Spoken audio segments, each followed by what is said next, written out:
नमस्कार, EMS TV में आपका स्वागत है। मैं हूं कंचन। आई नजर डालते हैं व्यापार से जुड़ी कुछ प्रमुख खबरों पर।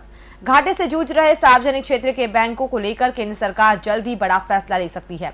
वित्त मंत्री अरुण जेटली ने इसके संकेत दिए हैं कि करीब 2 दर्जन से ज्यादा सरकारी बैंकों में से कुछ का आपस में विलय किया जा सकता है ताकि उनकी स्थिति को सुधारा जा सके। वहीं विलय किए जाने के इस विचार का बैंकर्स ने भी स्वागत किया है और सलाह दी है कि सरकार को इस मसले पर एक विशेषज्ञ समिति का गठन करना चाहिए जो विलय की रणनीति तैयार कर सके।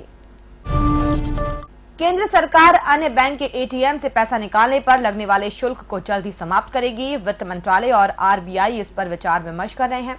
ये जल्द निर्णायक स्तर पर पहुंचेगी। वित्त मंत्रालय के एक अधिकारी के मुताबिक आरबीआई से पेशकश की गई है कि निर्धारित संख्या के बाद अन्य बैंक के एटीएम से पैसा निकालने वाली निकासी पर शुल्क को खत्म कर दिया जाए। इसकी बजाय अन्य बैंक के एटीएम से निर्धारित राशि से ज्यादा पैसा निकालने की स्थिति में ही शुल्क लिया जाए।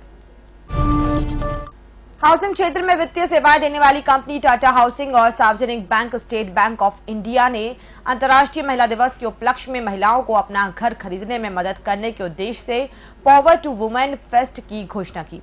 कंपनी ने जारी बयान में बताया कि ये फेस्ट 8 मार्च से 13 मार्च तक चलेगी और इस दौरान महिलाओं को घर खरीदने के लिए विशेष ऑफर की पेशकश होगी।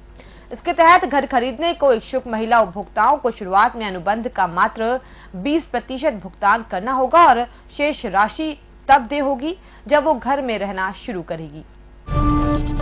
हाल ही में ऑटोमोबाइल सेक्टर से ये खबर सामने आई है कि टाटा मोटर्स के द्वारा जल्दी बाजार में अपनी नई हैचबैक कार टियागो पेश की जाना है। बताया जा रहा है कि टाटा अपनी इस कार को 28 मार्च को बाजार में उतारने वाली है। बताया जा रहा है कि टियागो को इंडिका के प्लेटफॉर्म पर तैयार किया जाना है। साथ ही जानकारी में यह भी बताया जा रहा है कि टाटा ने इस कार में कई अहम बदलाव किए हैं। कंपनी ने साथ ही यह भी बताया कि कार की कीमत 3.5 लाख से शुरू हो रही है। फीचर्स कार में कंपनी ने 1.2 लीटर का 4 सिलेंडर रेवोट्रोन पेट्रोल इंजन लगाया है।